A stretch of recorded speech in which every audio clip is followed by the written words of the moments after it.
Oh my gosh, I didn't think we were going to make it. We are here, we are live. Finally. And we are late. Yes. For all you East Coast people that expect us around 8 o'clock, we do apologize. Yeah. It's been one of those afternoon and evenings. Yeah. So, anyway, welcome to the show. We are continuing. Today is day 9 of 50 days of this wild and crazy adventure we're going on. So we will get right into the show without further ado.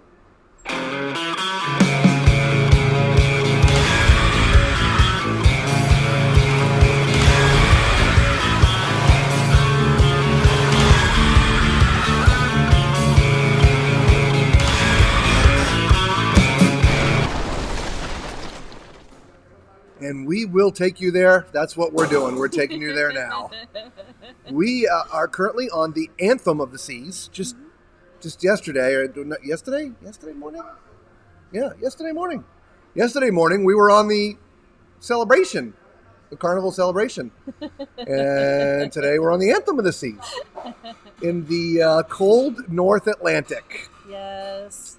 We are on an 11-day Transatlantic, which will take us through France, a couple of different places there, and end up in Southampton. So we are going to bring you the ship from front to back, top to bottom, left to right, stem to stern, right? Just like we did in the Inaugural. Now, obviously, the ship has been around a while, but, you know, we have our flavor, if you will. So, but let's give you a little bit of idea of how the day went. We started off at 3-something this morning, getting up, so we could leave at 3:45 for the airport. Yeah. So get to the airport, get on the plane. Oh, that was great. Not a problem. Except you had to get through security with your stickers. Yeah. That was weird. It was okay. That was all right. strange. Right. Plane flight, great. Nice and smooth. Yeah. Land in Newark. And we have to take a taxi to get over here. Crazy taxi drive. Mario Andretti. It's like Mario Kart. Yeah. That's all I could think of. So that was changes, let me tell you. A lot of lane changes. A lot of driving in places where there weren't lanes. Yes, that too. And a lot of quick stops, and yes. So but we made it. We did. We made it. And so it's hand off the luggage, nice and smooth, right into the building. Now this was probably 9:45-ish. Something like that. Yeah, right around there. Early. Our check-in time was like 11:30, but you know we just flew in. We had nowhere to go, so we'll go to the port and we'll wait for our number to be called, if you will. So walk in the port, go through security, do all the normal stuff. And they're like, okay, go sit over here.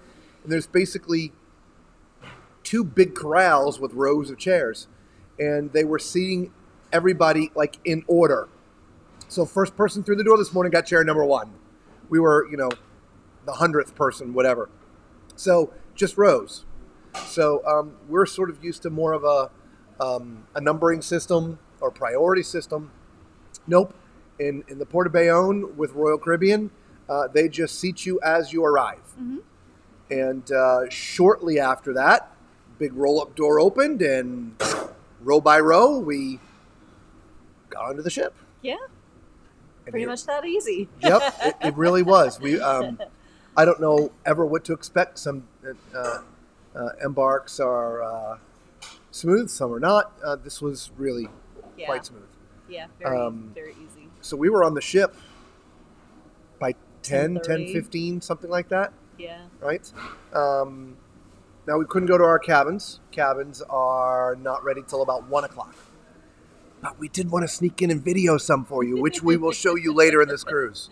I think we got one of the loft suites, several of the different inside cabins, balconies. Right, so 7, 8, or 9. I forget the number, but we got some cabins for you guys to look at. Got yelled at while doing it, but Oh well. It's easier to ask for forgiveness than ask for permission. Now, interestingly enough, we have a nice balcony, and we would love to be streaming from there right now because it's much warmer in there. But the Wi-Fi in our cabin, must be at the edge of a signal because it took like 2 hours to load up the one little 28-second short today.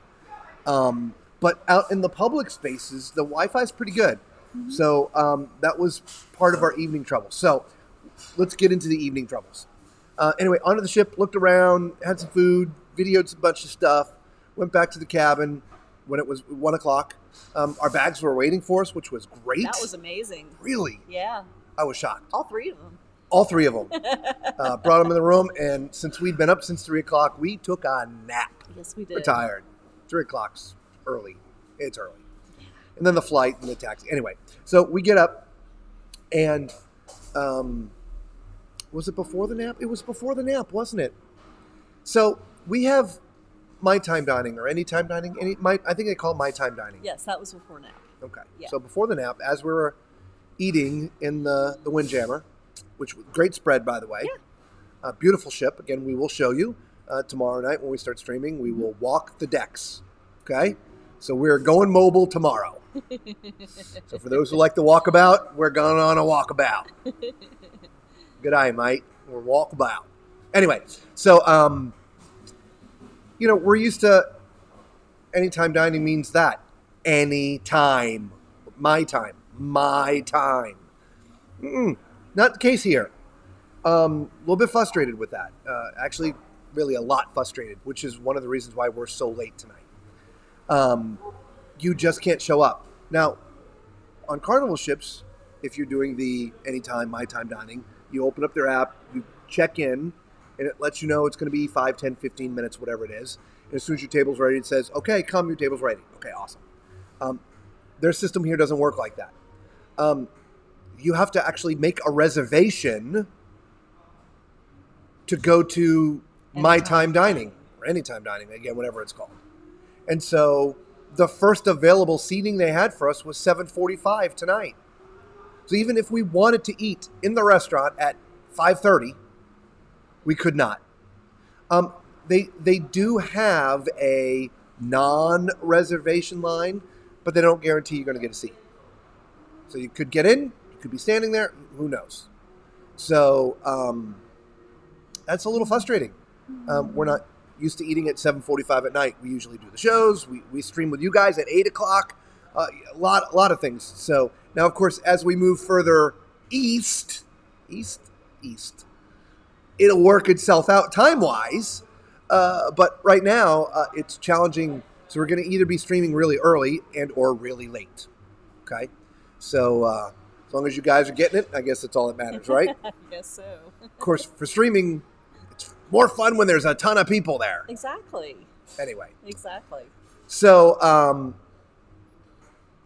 so then the next thing was we finished dinner. Dinner was good. We'll go over all the peripherals through the cruise. We're not. We needed to go back to the cabin to get the computer. We found a spot that we really thought would do pretty good. It would be quiet and we could nice views out the back. Anyway, so we get to the cabin. We take our key, the lanyard, and come on, door open. My key wouldn't open the door, so we go to Lisa's key. Her key wouldn't open the door. So we now got to go to customer service, which, by the way, this is the second time we've been to customer service today. The first time, their app was not working on my phone. It wasn't seeing me. The app was seeing me, but it didn't see me. So that was 45 minutes standing in line to fix that the first time. And then we had to go get new keys. So it turns out, again, we keep our stuff on a lanyard. Typically, the keys that we get have a little hole already punched in there. Just click it onto the lanyard.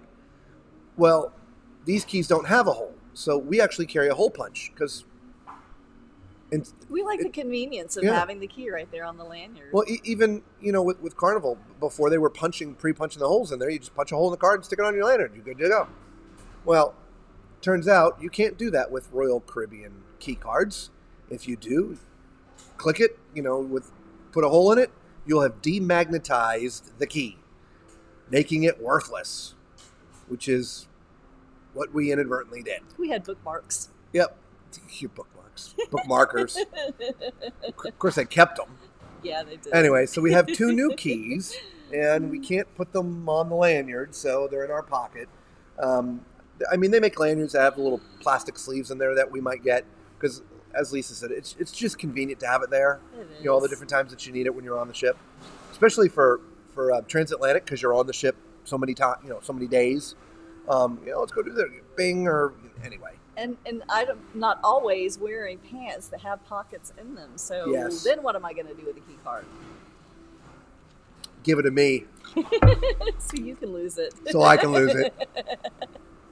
So anyway, so all of this, we're trying to get to the computer so we can stream, right, for you guys. And anyway, so we got the new keys, finally get to the room. And we found a place on the back of deck 14, which is just past Windjammer. And we are also learning that things on this ship close, where things in Carnival ships don't necessarily close. The Windjammer was closed. They were done serving. It was like 9:15. It was just a little bit after 9 o'clock. And it was closed. And the only way, or the easiest way, to get to where we wanted to go was through the Windjammer and to the back of deck 14. Through Windjammer. They just would not let us in. They were not having it. We had to go up to 15, walk across, and then go down to, anyway. So we got there, and it was a little bit, if you notice, we got jackets on. It's pretty brisk out here. It is. The wind's howling. We're sitting in front of Johnny Rockets, so we're sort of protected from the wind, but it's cold and it's windy. So that, where we thought was going to work, wasn't, because it was just too cold and windy. We'd be like, hey, we're here to say hello. Oh, if they could even hear us with all of yeah. So the wind noise. So anyway, so we had to go back up and then all the way, and we are way late. And we apologize. Yeah, but we do. We'll apologize. give you just a little. There you go. See, we're on deck 14, out by the pool, and we're sitting right in front of Johnny Rockets. Okay, so that's where we are. So all in all, smooth process getting on the ship, not a problem. Some bumps and bruises once we got here. Got the app worked out. Learned that my time isn't my time. This might be a recurring theme. Which, by the way, we are now locked in to dinner at 7:45 every night. That's our time now. But why do you call it my time dining if it's not my time dining? My time dining means I want to eat on my time, not on your time. So we are now part of your time dining. It's just going to change a couple words around. I don't know. Does it make sense? It makes sense to me, right?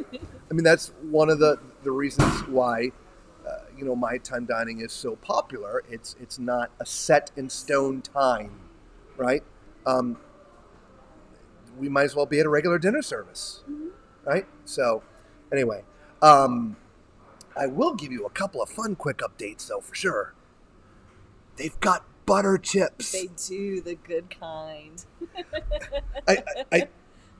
I haven't had time to load anything up. Again, we've been running around just praying to get a stream off for you guys tonight. I don't know. Look at that. They got butter chips.